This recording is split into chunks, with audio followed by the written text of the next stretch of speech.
Assalamualaikum and good morning, afternoon, wherever you are in the whole world. Today, my name is Ayaz Khan. I'm a clinical MR physicist in one of the cancer hospital here in USA. I have been doing mentorship for the past 16, 18 years. And what I do, I mostly walk through students for the admission process with step by step. And along with this whole process, I also mentor them how to write their CV, how to prepare for interviews, how to prepare for any letter that the university may ask, or any other scholarship organization. So that is SOP, statement of purpose, person statement, motivation letter, all these letters that they ask you to expect you to write. I help with that too. So today's webinar is only about statement of purpose, person statement, motivation letter. So basically the letters that you have to write. I will go through every single point that I think is important. Once I finish, guys are more than welcome to ask any questions, because it is very important. I have points. I'm going to, of course, share those with you. But what is more important is, from student point of view, we need to know what is missing from our end, so we can answer those, and it's easy for you to write a good letter. Once it comes to me or any other mentor who would like to review it for you, it's much easier for us. If you just write anything and send it us, it's very difficult because it takes several iterations before we finish, finalizing any letter. Okay, so before I start my points, few things that you always should keep in mind. This is very important. Always read the instruction that is provided by the university, okay, or the organization who is offering this scholarship. Do not ignore them. If they ask you that your font size should be this, make sure that your font size should be according to their instructions. The number of words, the page, everything should be according to them, and following their instructions is very, very important. Now, why these letters has been asked? It is like any other application for a job interview, for admission, so it's for the scholarship or funded positions. The main reason is to filter out. If there is an opening for a job or even admission, if they say, okay, we have an opening, thousands of people would apply, and this is what the admission department or the hiring department would not like to go through. So what they do, they put some filter, some requirements, and one of the requirement is your statement of purpose, your person statement, or cover letter. Always remember, these letters single-handedly can ruin your application if you do not write it nicely, proper English, grammatical, of course, consideration, and something which is easy to read. You will ruin your application. The moment they start reading it, it's annoying, and I read them every day, several of them. That's what I do, to help students with the mentorship. If it is boring, it is hard to read or understand, there is no clear message, it will be rejected. That is how it works. Now, on the other hand, a nicely written statement of purpose, person statement, or cover letter would help to make your application stronger. So see the contrast. If it's nicely written, it helps to make your application stronger. But if it is not written properly, single-handedly it can basically reject your application. Okay, so always keep in mind, this is a filter. This is a step for them to filter out or screen so many students. Okay, so the moment that some student find out, oh, there is a personal statement, statement of purpose, we have to write with the application, they back off. That means they are not serious, and this is how this is planned. I do the same thing. If some students, they come to me for mentorship, I ask them, okay, how about you watch my video, how about you read this guide that I have already written, I have spent a lot of time writing it. If they take it, they read it, come back to me for questions, that means they are serious. And if they don't come back, they were just not serious students who have no desire to pursue higher education. They were just trying it out. Okay, once you write it, these letters or these essays, these are used to assess. What is the assessment? They want to assess your writing style, okay, how well you write, your clear goals, and your future plans. Okay, if you are applying for one particular program and your future goals are different, okay, that is of course doesn't go along with their criteria, so that might help them screen out more students. And this is how it works basically. You put you have your plan in mind, somebody else has their plan. If they don't match, of course it's not going to work out the way it should work out. Okay, so keep these points in mind, that why these letters have been asked and what is the reason for them to review them and make their judgment. So assessment is the main reason. Now when you write a letter or any essay, always keep in mind what are the key points that you should keep in mind. The first and the most important is you should know who you are and what have you done. These are the 2 points you should always keep in mind. Okay. Second thing is, when you know what you want, then it's easy to plan how to get it. Okay, so 2 points. Number 1, who you are, what you want. 2 points. Okay. Now with these 2 points, there are 2 more points associated. When you say who you are, that means what have you done so far in your life. Okay. Second, what you want, that means how to get it. So those 2 points have basically sub to 1 more point. So keep those in mind. Who you are, meaning what have you done so far. Second, what do you want? For that, you need to know how to get it. So keep always this thing in mind whenever you write an application. Who you are, what have you done? Okay, that means your achievements. Okay, an achievement means of course, what have you studied? What was the reason you studied? Or if you want to change your field, why you want to change it? Is it your job experience that gave you this reason of how you want to change your field? Now, for instance, you studied engineering because your dad asked you to, or it was a societal pressure, or you just got admission there. Whatever the reason was, we don't want to go into that detail. Now, after you have worked for a while, you understood that this is not what you want to pursue your career in. You can always change your field, not a problem. That shows strong personality. When you come and say, hey, I want to change my field because I feel like this is my not my area of interest, right? And based on my job experience, I have seen that instead of engineering, I like management, okay? Or I like being,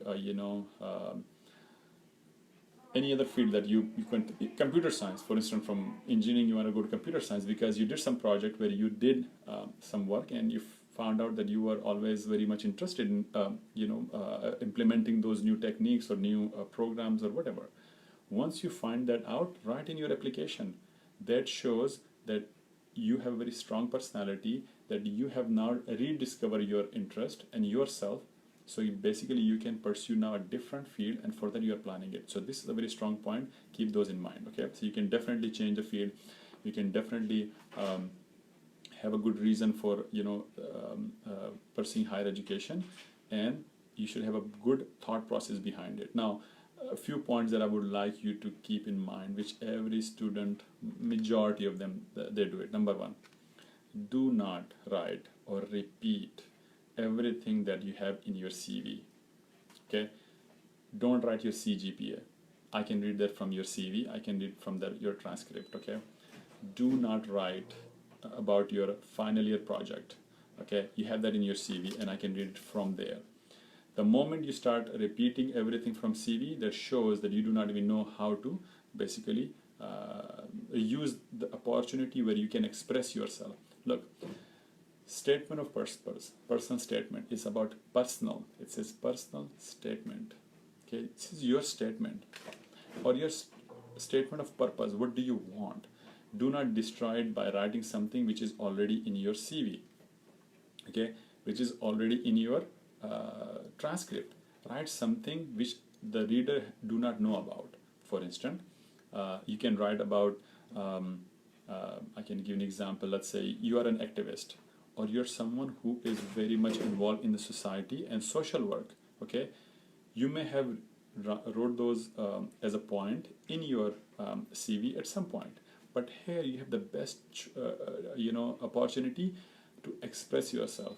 You can start something about saying that, being, a responsible citizen, I have always have been involved in society with such and such examples. Then you can give some examples, okay? And then from there, you can start your story that I have finished undergrad in this, and now with my experience as a social worker or as a volunteer in these areas, I want to pursue something that might help me to address masses in this particular area because I already have experience, okay?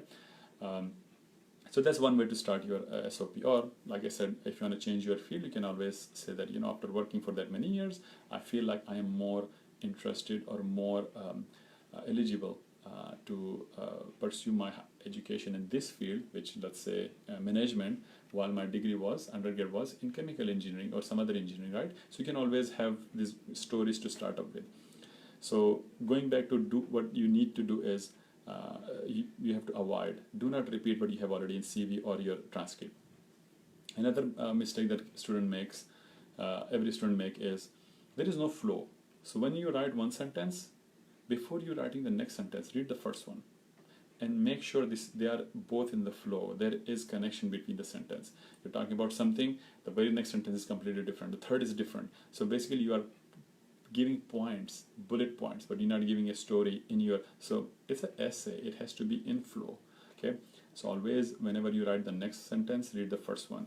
By the time you finishing the first paragraph, let's say you have 7 or 6 sentences, when you are writing the last one, you will go back, read the whole paragraph, and then write the next one. This is how it is done. That's why it takes a long time to finish your SOPs, your personal statements. So for me, it's very easy because I have read thousands of them. I probably have, I don't know how many SOPs I have read in the past 16, 17 years. And when I read it, I have experience, so it's easy for me to point out. But when you write it, of course, it's very difficult. It's not easy. You have to take so much time. Always use different iteration. Read some, write some. If you have some break, take some break. Read it again after a couple of days. Then try to improve it. It takes about, a good. So I'll go and get back to this at some stage. Let me just finish this, the don'ts and do things. So between the lines, it should be paragraph connection. When you're changing the paragraph, make sure there is some kind of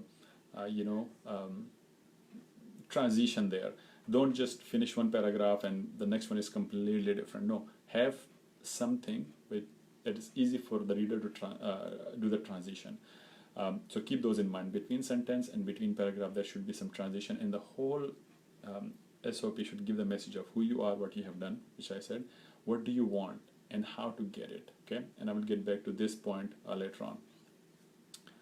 Do not write long stories about your, something that you went through. Do not get emotional. Okay, do not complain. Don't write anything negative about your country, about your society, about your family. No matter how much you have been, you went through a difficult time, please do not complain. You can write about the struggles, yes, but do not complain. No negative comments, okay? Okay, so now some of the points that you should keep in mind. You can definitely write about your struggle. So let's say if you are in very rural area, you are in a country which is not, established, third world country, and you are within third world country somewhere which is very, undeveloped area, right? So you could not have any access to even college or university, or internet or any other information that the rest of the people that have, these access. People who live in big cities or big countries, they have a lot of access to these knowledge. You don't. You can write those, not a problem. Same, being from a third world country, from a very undeveloped area, I went through a lot of struggle, which includes, walking for that long for the school, or, going to library, getting the books rather than, having access to internet. You can write those, not a problem. But again, do not make it very long, or do not make it emotional, or something you're complaining or you're trying to enforce yourself. See, this is another mistake students make. They try to push or enforce their application on the reader. Do not do that. The moment we see this, it is a very negative thing that you're trying to teach me, oh, you went through so much, I should give you because you're trying to emotionally blackmail me, okay? That is something that don't you should always be aware of. Another thing that student makes mistake is they try to teach us how to interpret their SOP. Don't say that, hey, I worked such and such where I have managed so many people, and then try to tell us, and this thing taught me how to manage the group and how to deal with them. Well, this is something as a reader I know, I will get it. Do not tell me what you will learn from those experiences. This is another mistake students makes it very often. So do not try to teach me how to interpret your SOP, okay, or your statement or your letter. Now going back to the points, so write about your struggle. Yes, you can do it. Any achievements, okay, if you have any achievement, please write about them. And big achievements, small here and there is okay, but something which is keeping you unique is always good. So one of them would be, for instance, let's say you participated in competition, or you are in a debating society, then you have done it, or you are even somebody who is physically very active, doing things, organizing things, right? These are the achievement you should do. Another thing you should write in achievement is something that you have introduced, something you have initiated, that shows leadership quality. A lot of students make mistake between being a manager or being a leader. So initiating something or continuing something. So initiating means if you took a program or you took a let's say a role in any society, in university, or in a social social working organization, NGOs, and what you did was you just basically jumped in and you started working and managing their programs. This is not leadership. Leadership is you came into that organization. So let's say you came as a in engineering society, you became the president of engineering society of that university, which is a chapter of some big organization. Okay, now you saw that there has been some programs. Perfect. You worked and basically maintained those, but along with that, you saw something which you thought that should be initiated, and now you started from the scratch and you developed that program. You hired some students. Hired means as a volunteer, and you made a a group, and you initiated and launched that new program or new activity in that society or within that group. This is called leadership. This is called initiating something. Merely saying, hey, I became the president of IEEE or any other organization. It could be a medical school where you have a book club or anything, right? And you just continued whatever was running. This is managerial experience. This is managerial power or managerial skills. It is not a leadership where you initiated something new. So have the difference, and you can write both of them as achievement, but write clearly what you did. If you initiated something, that's a big achievement versus you continued something, okay? Anything out of norm that you did is always something new. For instance, you're a female from a very remote area of Pakistan or in Africa or somewhere else, where for you the norm of society was that women, going in a higher education is not easy, and she struggled. Or even a boy, I'm not really saying, one or the other gender, but anybody. If you went through something which is a norm of the society and you went against it, but when you say against means you'd say, hey, people saying let's just study this, be content with that, and you say no, I want to have big plans.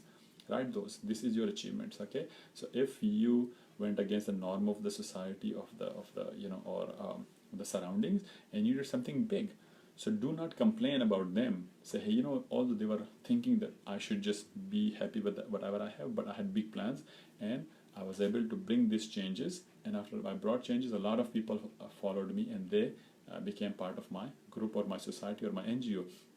And I know many students who I mentored. They have been in very remote area of Pakistan, and believe me or not, they are running schools there. And I had last year when I was in Pakistan, I went to Larkan, a very remote area of Pakistan, and I gave a lecture to a huge crowd in library and so many that we could not even fill everybody there. And I have a lot of students coming from there and some other remote area of Pakistan where they have a solar system just to have light so they can teach students in their schools. So this is big achievement. When you tell somebody that I am in some area where there is no electricity, I gathered some money, I bought the solar system so I can have light and a fan so we can start some local school for local students. This is something that will definitely give you out of norm achievements, okay? So now let me just give you the structure of the SOP or any other letter. All these letters exactly follow the same pattern, and I will give you the differences. What are the differences between motivation letter, cover letter, SOP, or personal statement? The first paragraph is always about you. So again, you can write your struggle, your achievements, or any life-changing experiences. Like I just give you the examples. Those you can write in the first paragraph, no problem. The second would be, what do you want? What is your motivation? Okay, any inspiration, any goals, any future plans, based on what? Based on your first paragraph. Okay, so there should be some, that's what I said, there would be transition, some connection between these two. And the third one is, that's where you talk about why you want to apply for this scholarship or for this program. So who you are, okay, what have you done, your struggle, achievements, life-changing experiences, then what do you want? What are your motivation, okay? And what are your inspiration, your goals, your future plans? And then based on those, you would say, that's why I want to apply for Fulbright. I want to apply for this program. I want to apply for Chevening. I want to apply for Erasmus Mundus because this program will give me, and this particular program will give me the opportunity to learn more. So when I come back, I will execute this, this, and this. Make sense? What have you done?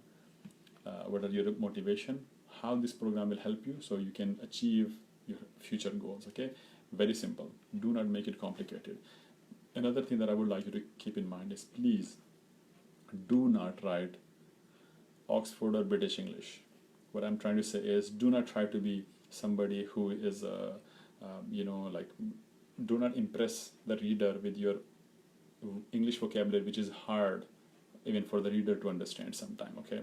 That I've been student, when I read their SOP, I have to really Google it, what this word means. I mean, see, to try, keep very simple, short sentences, simple English, okay, and simple words, okay? Yes, if you are applying for a literature, program, definitely, I understand that. But journally, of course, I'm giving the journal. So everything that I'm talking about is very journal information. Please do not take it like, oh, but I'm in the English literature. Why should I write simple English? Yes, I understand. What I'm trying to say in journal, keep it very simple English, short sentences, and precise, okay? So toward the end, I'll give you something that is not just about SOP, it's about your life, it's about your career, about anything you do in your life, okay? If you want to be a successful person, always remember one thing, okay? And that is that you should know yourself. If you know yourself, it is easy to achieve your goals and be successful in your life. So always remember, if you want to be successful, make sure you are, you know yourself. If you do not know yourself, contemplate, think about it. Ask your, your people who know you. Your mom is the best person who would know, will give you your, the qualities that you have. Your friends, look at your life. Once you know what are your strengths, what are your achievements, what are your long-term goals, it's easy to plan for future career and what to pursue. It's much easier, okay? Now, if you want to apply for any scholarship admission, always remember, please, do not rush.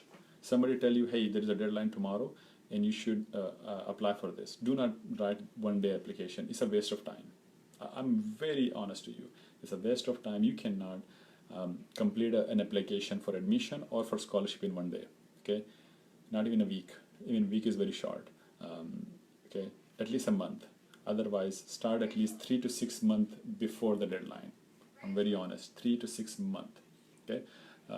Even if you have 24 hours, you don't work, you don't have any job or anything, still it will take a lot of time because you will read about the programs where the programs you're applying for. Even you are applying for Erasmus Mundus or in America, first you need to know which university, which program, okay, what are your interests. Then you will read about the professors who are there. When you have so many universities, programs, it takes you months, weeks to get so much information gathered. Then you start writing your SOP. Of course, you will write the CV, editing, And trust me, when you send me for review, don't expect me I'm going to reply in one day. None. It will take me sometime 2-3 days, sometime a week. Okay, sometime I have 30-40 SOPs to review, and I can do 5-6 a day because it takes me half an hour just to review, and just I have my life, I have a job, I have family. So keep in mind that it's not just your time; it is other people who are helping you. They have their life too. So always start early. So this way you will have a lot of time to prepare. No rush. Nothing that you will be running. Nothing that you will be basically in haste or will be rushing for. Okay, so always start early. Don't just write any SOP and submit and say, let's see what happened. It's gonna get rejected. Trust me, the readers they need one small excuse to reject it. So always remember, when you start early, you always have so much chance. So let's say you write 5-6 months in advance. In 1 or 2 months, your SOP is ready. Now you start working on other applications, or you can apply more than one scholarship. Actually, I just won. Always avail as many opportunities. You never know which will work for you. So once you have the break between once you wrote it and now you're reading again, you will be like, oh, I wrote this 2 months ago. Let me read it again. When you read it, you find out some more thing that you can add in, some more achievement, something that you never thought about. Sometimes people give you some information that you can read, and then you can improve it. By the way, I do have a channel, and I do have a lot of videos on there about differences between different letters, about SOPs, about CV, about do and don'ts of admission. So many different, I don't even remember how many videos, different topics. You can always go there and review it. But please, always watch the video, read the instruction provided by university before you finalize your SOP or any of these letters, before you sending it to me or any other mentor for review. It just makes it much easier for us. Last thing, I'm going to go very quickly, but you can always watch my video. The difference between motivation letter, SOP, statement of purpose, person statement, and cover letter is the layout, of course, and then the length, the tone. So personal statement is about personal statement, your statement, right? You can be more, you can write about in a way of story, no problem. Statement of purpose is more precise. What is your purpose of this statement? Okay. Again, contents can be the same, but the way you write it is different. Make sense? Motivation letter is the same. Why you motivated? What is your purpose? Okay, but you cannot just you can literally take this personal statement and put it in motivation letter. No problem. They're not going to reject it. But if you have time, just change the language, change the flow, in a sense that it is more of not like a story. Like personal statement, you can write in a way of story. This is how easy I can. And again, this is very journal and basic way of I am helping you to differentiate between these 3-4 letters. But you can be more lax in personal statement, writing in a way of story. But in motivation letter or statement of purpose, be more specific about what is the purpose, why you want to apply, and so otherwise they all three the same. If you want to keep it very simple, the three are the same. The only difference is cover letter, where of course cover letter is mostly for jobs, and when you write it, then you have to say to whom it may concern, whoever you are addressing, their name, the date should go there, and then once you finish, you basically toward the end you put your signature in, and the rest of the thing not necessary, but you can always say your name on it so they know who it does belong to. Otherwise it can be lost if they print it out. Okay, so always put your name on it. And of course in cover letter is more of very specific. I have reviewed your I'm applying for this job or this particular position, and I have done this, and this is the reason, and this is I have achieved. And you can be more technical. You can write about your project and stuff and why you want to apply, and you think you are best suitable candidate for this position. Okay, so I think with this I have pretty much covered what I have in mind. Again, there is so much can be said, but again, I do not want to just say the thing that I have in the points I have. I want to listen from you guys. You can ask questions. I am more than happy to answer. And some of the things that which I have already covered in the letter in the video, and you just join it later on, I will skip those. But definitely you can ask me any question. I'm more than happy to answer any question regarding this video or about any statement of purpose, personal statement that you have in mind, because this is where we need more input from, and that is you guys, the students. So we know what are the points that you guys have in mind that which bothers you, and we can answer those. Okay. So So I'm going to be quickly reading some of the comments and see if I can answer some of these questions quickly. Okay. So,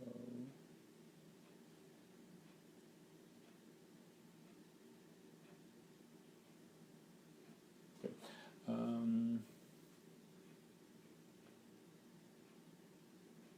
Okay. So one of the question, and thanks for asking this question, is how important it is to have a different SOPs for each university we are applying, except some changes regarding the field of study. So it is, in my opinion, of course, this is my personal opinion, it is very important. You should always change your SOP or process statement if you have time for each program. The reason is, see, every program is, their focus is different, and they may have different project in mind. So when you, let's say you have 2-3 projects that you have done, or you have expertise that they may be interested in, when you write your expertise, let's say they are asking for any particular expertise, and they ask in the instruction that please show us, give us an example of the expertise that you have. You may have 3 different projects. This give you different expertise, this one different, the third one different. Now they want the third one. You would of course highlight the third one more compared to the first 2. Okay.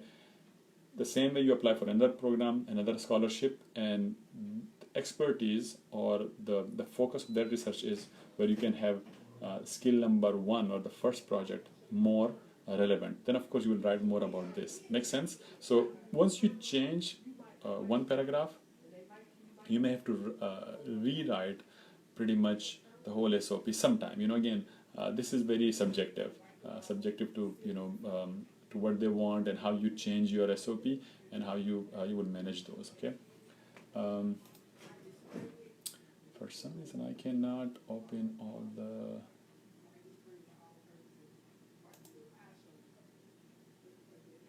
Right. Let me just refresh. For some reason, I cannot open all the comments, which is very annoying.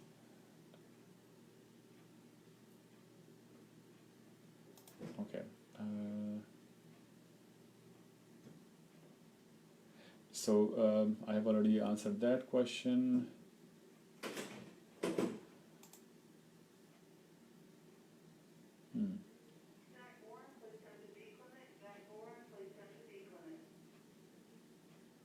Okay, if you guys don't mind, can you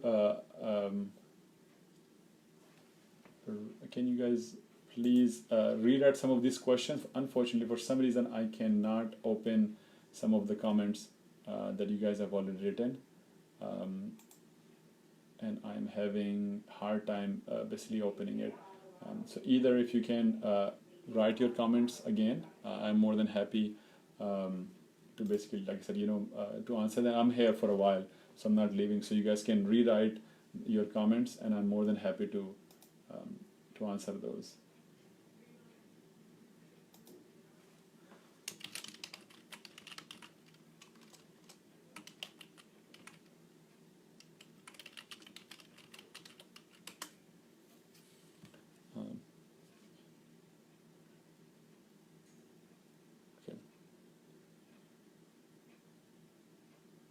Okay. So one of the question is, what is the difference between motivation letter and research proposal? Well, big difference. Okay. Motivation letter is about you, why you motivated. Okay.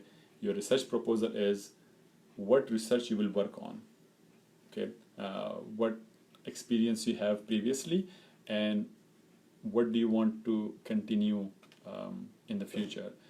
And usually research proposal is also asked for the same reason, like I earlier said in my this video, that they want to filter out, or they want to screen out as many students as possible. So they asked, hey, can you provide us a research proposal, or you can give us any research statement.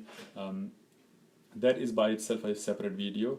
If I need to do, I have to do a separate video. I cannot answer the whole question, but always remember, ask them detail what research proposal they're expecting. Just interest, which you can write in one page, or they really expect you to write the whole research proposal, which could take 5, 6, 7 pages, and you have to, of course, properly write every single thing, the background, the methodology, the research theory, and of course the statistics that is associated with it. Okay, so that is completely research proposal is what do you want to do the research based on your previous experiences, and motivation letter is something that you have write about yourself, why you motivated to study this particular program, nothing to do with the research. Okay. Okay.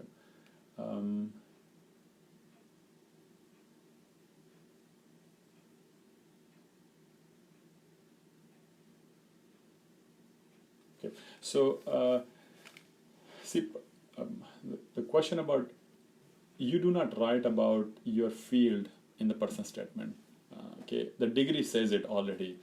You write about why you want to pursue that program. See, always remember, if you do not read about the program, you will never have any points. Okay, meaning the points you start with. Always read about the program, the professors who are working there. Okay, the professors who have a research interest. Read about their interest.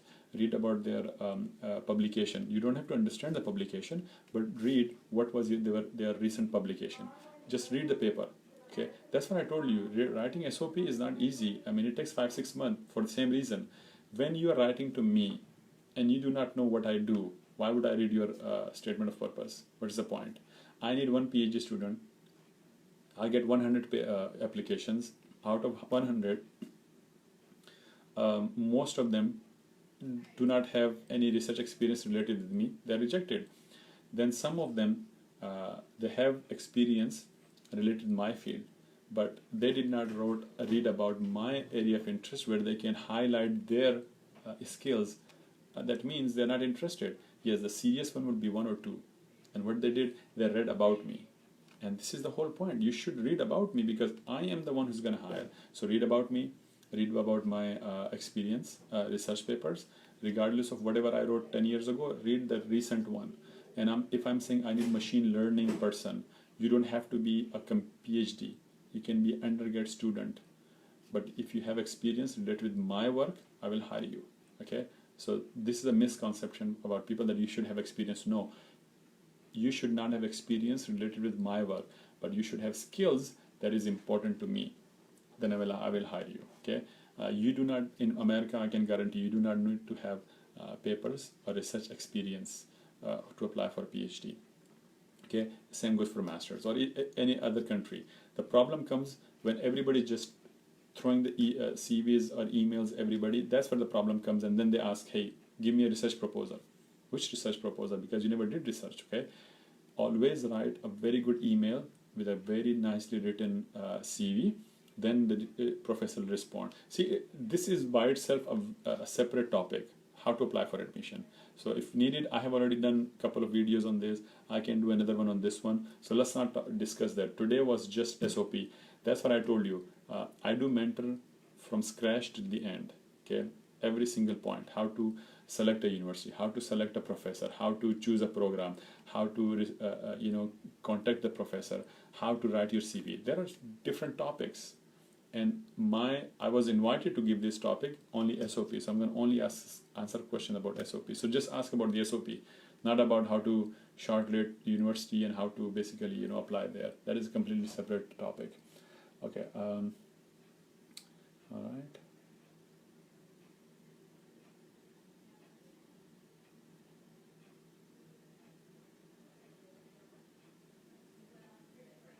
Okay, so no, so just because you're sending your own SOP does not mean it's a plagiarism. No, if I write something and I am repeating that in my other paper or something, it's not plagiarism because it's my own, thing, and there is no plagiarism in SOP and all that. Yes, you can send the same one, but the problem is since you applied a scholarship a year ago and now you are reapplying for the same scholarship, in 1 year I'm sure you have done more work. Okay, you have more achievements. So why would you send the same SOP for last year, which your achievement is not there, the one you have done in the last 1 year? Makes sense? So last year you had, let's say, whatever achievements you wrote in that SOP. Now in 1 year, you have more achievements. So why would you not, update your SOP?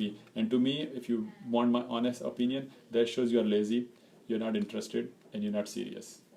Otherwise, there is no reason why would you not, update your SOP.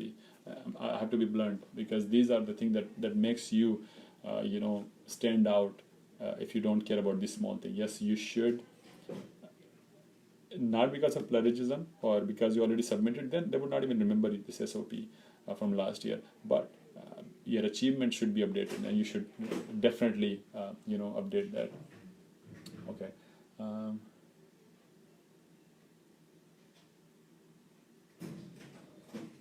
all right. Okay. What else? Any other comment? I am waiting for any other comments. Okay.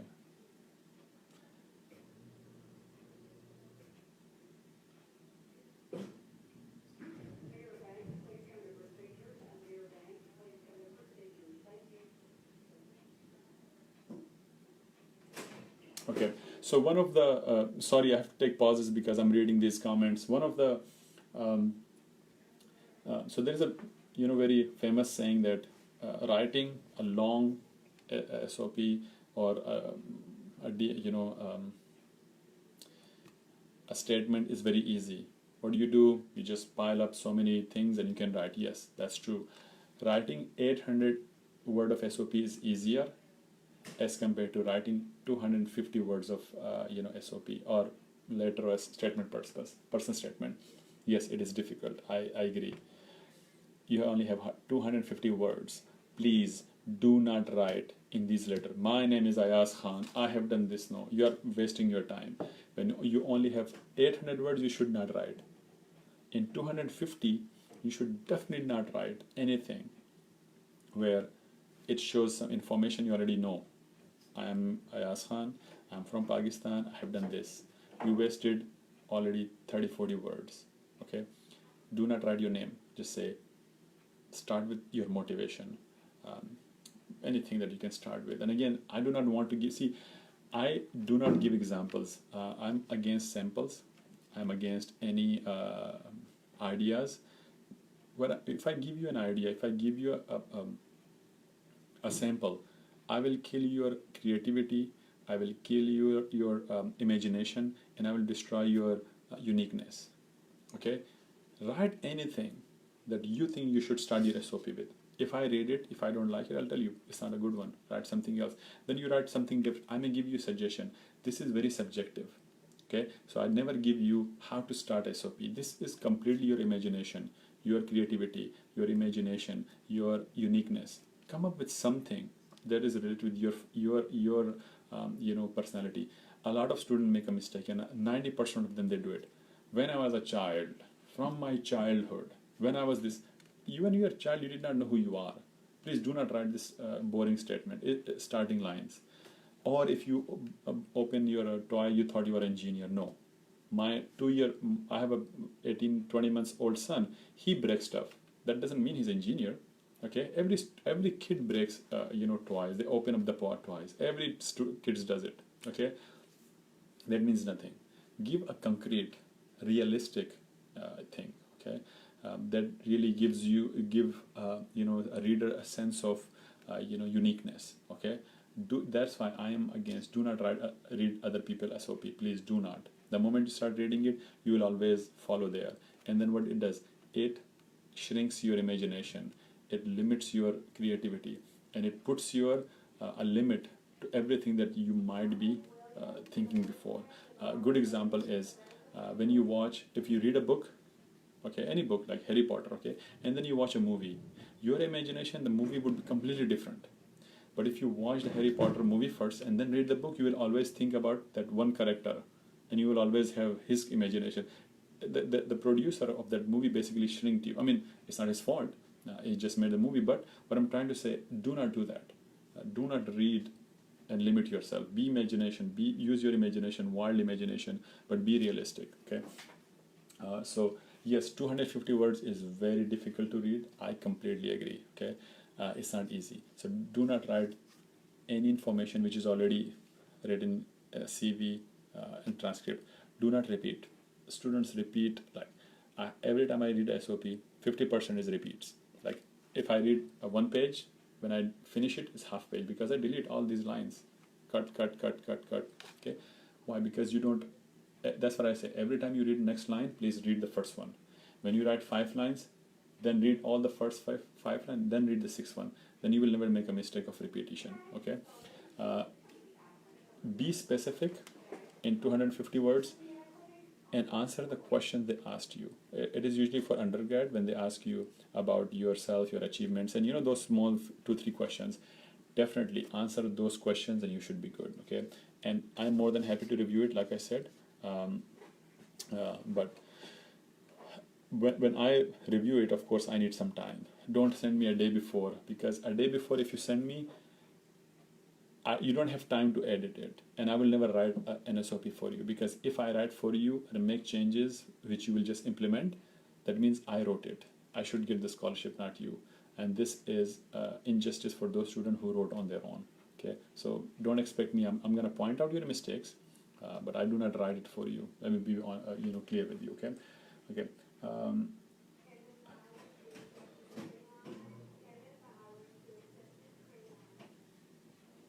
So yes, you can send me the SOP CVs for review, but please watch my videos before you send it me, because most of the things that I'm going to write in those as comments, most probably I have already answered those. One more thing that I would like to address, that is, one of the questions we should be specific about when writing a personal statement or any of these letters. Like I said, it depends on the instructions. If the instruction says, tell us about your skills and the projects you have done and your research experience, yes, be specific. Make sense? If the instruction says, okay, tell us about your achievements in terms of related to the field you are applying and any research experience, then yes, you should be specific. But if they don't ask, my personal opinion is keep it generic. Okay, I think they should answer that question. One more.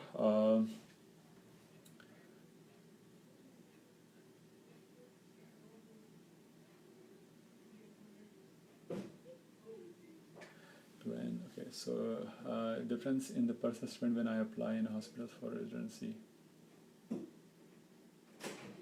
So see again. So if you're applying for people for medical field, always remember that applying for a job and applying for a position, educational position is different. So for instance, if you're applying for any postgraduate program, you will, of course, depending on the program, you will write according to the admission office. Okay, so those people are people from the admission office. When you apply for residency people are not admission.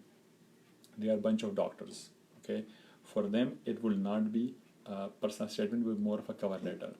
And in cover letter, you're not going to talk about your struggle. You're going to talk about what the program that you are applying for and what experience you have had it. So for any residency, yes, that personal statement will be completely different. Most probably it will be a cover letter, or even if they call it personal statement, you should write it in a way of a cover letter, because this is what it would be relevant to them, because they're not admission office. Okay, they are what? Residency. And by the way, my background is biomedical engineering, so I work in a hospital, and I have worked for the last 18 years in hospital, and I live in US, so I know all these. A lot of students, one more mistake people make it. When they send a statement of purpose, they say, oh, but you're not from my field. Yes, that is plus. If I am in your field, then it's easy to understand me, for me to understand the SOP. But if I'm not in your field, and if you can write a letter or a statement that even a person like me who is not from your field can understand, then that means you're a good writer, and that is a plus point. Okay, so do not ask people about, oh, what's your field, so I can send you my SOP. Just send them. As many people can read this, as many error they can point out, you can improve it. That is plus. Okay, all right.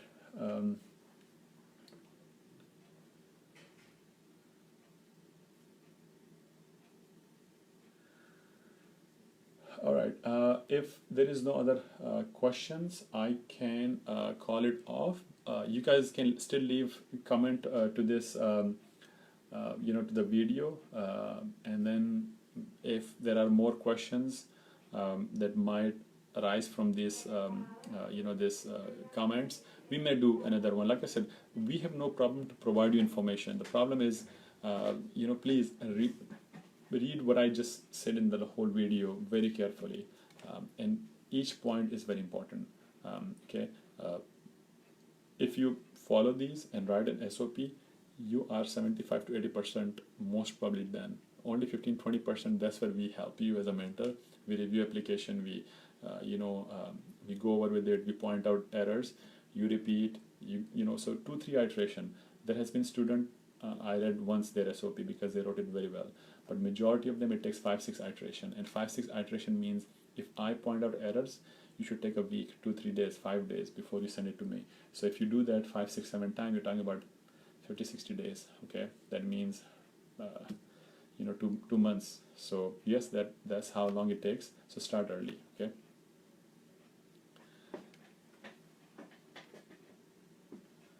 All right. If there is no more questions, I would be calling it off. If the moderator have any question, you can ask me. If anybody else who is watching, if they want to ask me, I am here for the next few minutes, and I'm more than happy, like I said, to answer any question later on. But if you can have any question right now, I'm more than happy to answer it. And same goes for moderator. If you have any question, please go ahead.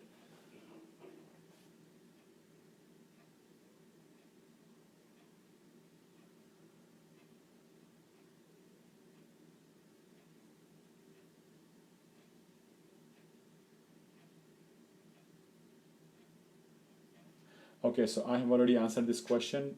Do not write negative about your country. For like lack of resources, or sometimes people say it's a backward. Don't say backward. They say undeveloped. Okay, so your choice of words should be very specific. Okay, always say I am from underdeveloped area. I'm from third world country. That's fine. And yes, that's okay. You can say being from third world country where there is not many resources.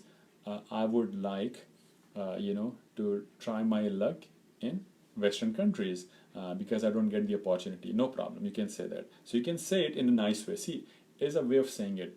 One thing is you say negative. Oh, Pakistan does not offer this, or such and such country do not have this because the government is very corrupt, and that this is bad. But yes, if you say something like, for instance, being from third world country, unfortunately, we don't have much resources here to pursue PhD, or we don't have much expertise. Okay, for that reason, I'm trying my luck. So once I achieve my goals, I plan to come back and provide expertise and fill up the gap locally, so the students like me can in future be beneficial. Yes, you can write something like that. So now what you did, you told them, yes, there is a lot of need of this expertise in this area, and I am willing to go abroad, learn, come back, and basically, so this is a nice way of putting your long-term goals and showing that, and then show them that you have done some. Don't just plan, give them unrealistic plans. Give them you have done some, and you know where the lack of resources are and how you can help them. And don't say, when I come, I'm going to change the whole education system and I will. No, you cannot by yourself. You say, I will come and work in an organization where I can provide the skills and expertise that I will learn to basically fill up the gaps where most of the students are universities they are lacking, and would definitely help to improve the situation. When you say help, that more realistic. When you say I will change it, that is unrealistic. Okay, you need the whole government machinery to do that, and everybody knows that it's not easy to change so many things. Okay, so I just wanted to point out, yes, you can be you can give them a plan of work properly, use good words, don't be negative, don't be complaining. I have already covered that in the start of the video. Okay. All right, any other questions? And please, one of the comment is that it is not easy probably to hear me. If it's not, please let me know, because I thought I was speaking loud enough for you guys to watch it and and hear me clearly. If there is no other question, I will call it off. Again, moderator, do you have any other comments, questions? If not, I'm probably going to be calling it off and finishing it. Okay, so one question is, can you share a good sample of personal statement? I already answered this question. I am against samples. They do more harm than help to you.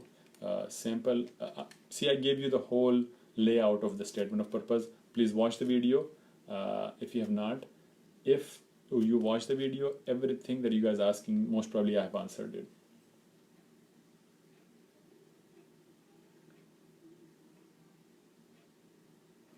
Okay, so yes, if you do not, for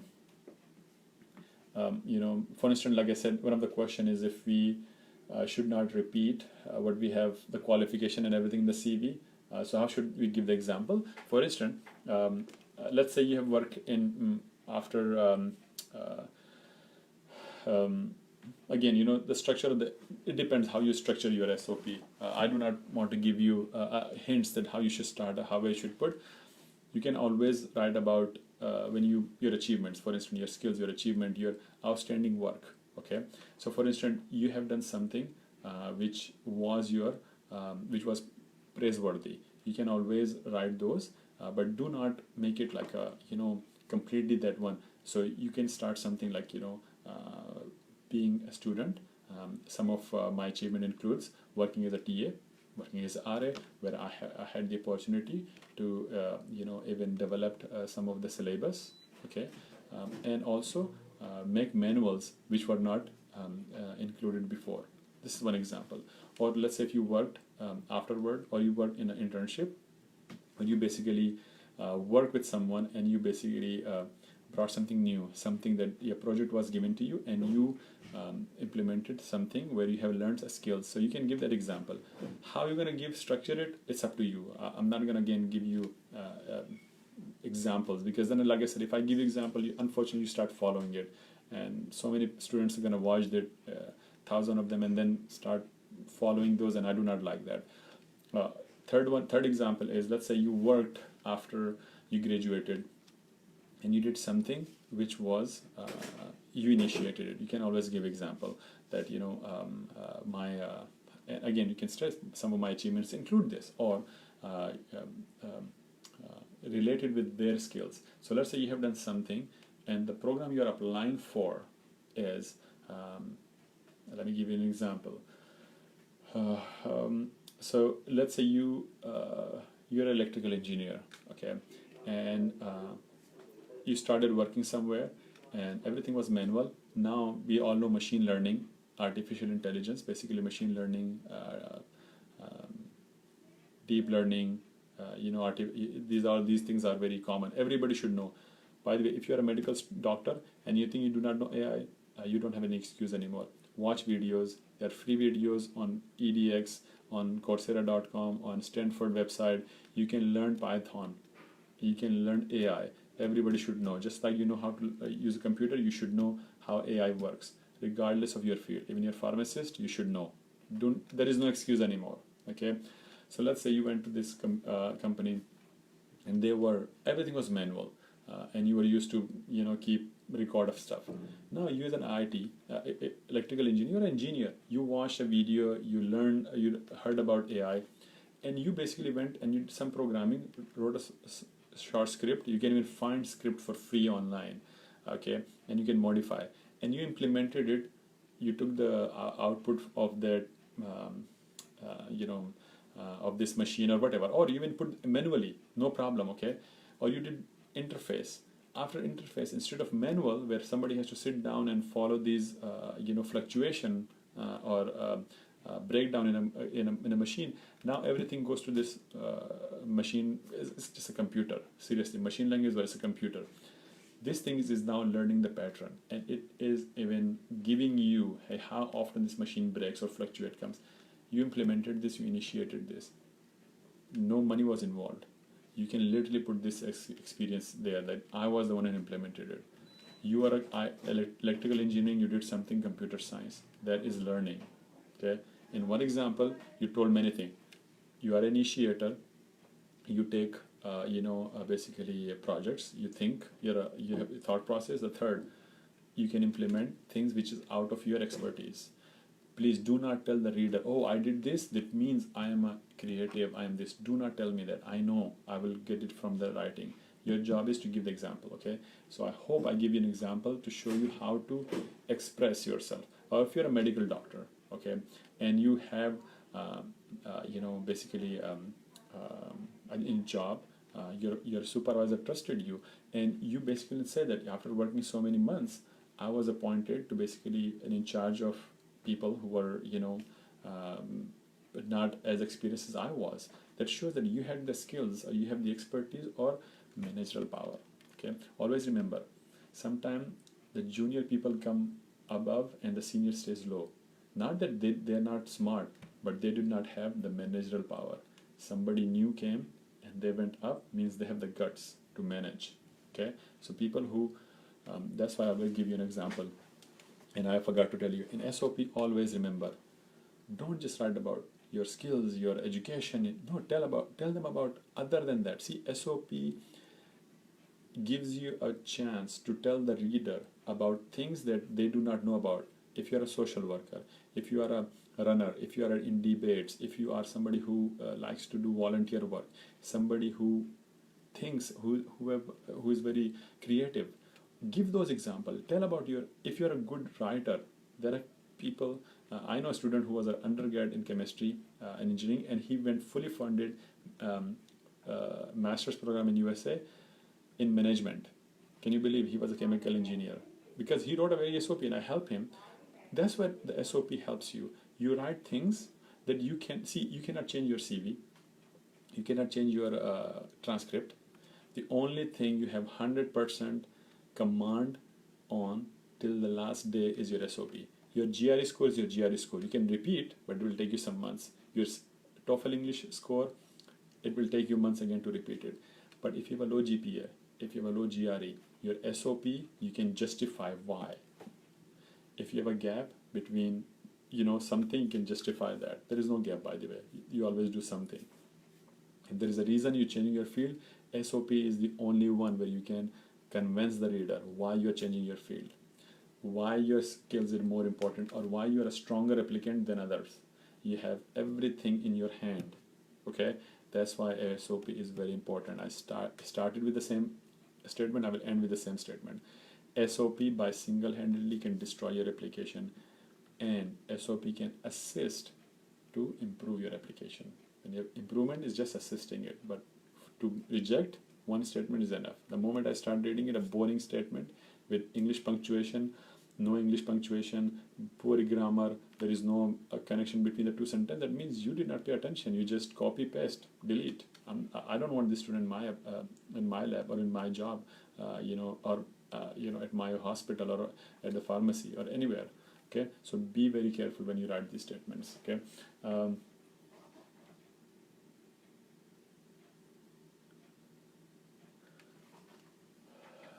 Well, so one question is, what exactly counts most in personal statement? Is it the academic performance? Is it the work experience and the need of skills, or the personal goals? Depends.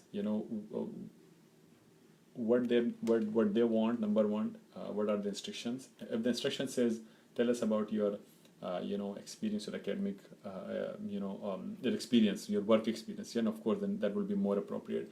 But if it's just a generic one, academic performance is already in CV. Okay, don't tell them you achieved 4 GPA. They can see it from CV, like I said earlier. Same goes for performance. CV has everything there. What you need to tell them is what you want. Like why you want to. The main see, if I am hiring someone as a PhD student, the first my question would be, why do you want to pursue PhD? Why you want to pursue masters? If you cannot give me the reason, you're gonna be a failed person. It is, by the way, if some people do not hire you, or they do not accept your admission application, people say I was rejected. Well, they gave you a favor by not accepting you as a PhD student because you thought you're a PhD student. Trust me, you probably don't even need PhD for the thing that you wrote in your SOP. By the way, my passion is career counseling. I started with guide, kind of like as a guide. Then I went into motivation. Then I went to like more of like a um, mentorship. Now my biggest the thing that I always enjoy is career counseling. I have to be very honest to you. Please do not take it personally. If 100 students watch my video today, 90 of them would not even know why they want to study further. Trust me. Either they do not know why they want to study, either they have no long-term plans, they're not even clear about their field, and most important of all, they think that if they study further, they will get a good job. Completely wrong. I, as a career counselor, I enjoy this. I do one-to-one session for the same reason. Most of the students don't even know why they want to do PhD. Research has no money. I don't want to discourage you because this is not the video for that. But a lot of students think that if they get PhD, they will get a good job. Completely wrong. Okay, that's why it's very important that you should read about the programs. You should know. That's what I told you. Know yourself is very important. If you know yourself, you will be a successful person. Then once you know yourself, then find out your long-term goals and look into that. Do you really need PhD for that? If yes, then look for the PhD program. Once you know the programs and you know their requirements, then you come to us. Okay, SOP, CV, and those. That's why I've stepped back from this, and mostly now I do career counseling. I tell students, do you need PhD? You don't need PhD. If you need, what you should be the route. And if you do not know, then how you should know who you are and what do you want. Okay, once you know all these things, then applying for admission is very important, easy. If you do not know these, you will be helter-skelter. You will be applying here and there, and then you say, I applied 60 professors, nobody replied. Well, they did not reply because what you did, you wrote one email, I want to do PhD, do you have a PhD position? And you send it to 60 professors, nobody will reply, they will delete. It's the most boring email. How can you write somebody, do you have a PhD? Why would they give you a PhD? Write a nice email. By the way, I have a video on that. Why should you write an email? Because a lot of professors, they have PhD positions, but they don't want to advertise, because the moment they advertise, hundreds of people email them. So guess what? Sometimes they just wait, and they know. It's very common. I have seen it in the whole my life here. I have seen in my life, sitting with a professor, an email came, we read together, and we're like, yeah, let's interview this student. Because the email was written very nicely. I have done this. This is what my plan is. My skills are this. These days I'm looking for higher education thing, and I'm exploring my options. Here's my CV. That's the best way to write an email. Okay. So again, sorry I went a little bit in tangent, but this video was just to give you points about SOP. Okay. That's why I'm trying to keep myself here. There are big topics. How to write a research proposal, how to do research in limited resources, how to write a CV, how to write an email. Do you really need PhD? Do you need masters? So many videos, so many things that needs to be done. Okay, so let's just keep it to here. I think I have spoke more than enough. And yes, this video will be available. You can watch it. You can leave comments. If needed, we will do other videos, career counseling, many others, and we are more than happy to even suggest some other topics if you think that is much more needed. Okay, so with that I will end it because it went more than an hour, and it gets boring when it is too long, because the students do not want to watch. Okay.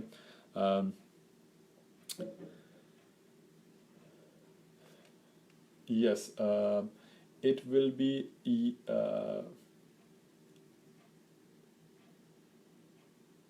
so yes, the video will be available, and yes, you can leave comments, and I will try my best to answer all those. I understand that so many comments and messages come every day, so I try to reply to every one of them, but please watch the video. Most of the students, they make mistake. They don't watch video, they ask questions. So once you read the video, watch the video, believe me, 90% of your question will be answered. Trust me. Okay. Well, the length of the SOP is read the instructions where you are applying. Okay, if there is no instruction, do not go more than a page. Okay, with that I will end this. I hope it's beneficial, and please leave comments, and I'm more than happy to answer those later on. Okay, thank you so much. Good luck, and Allah Hafiz.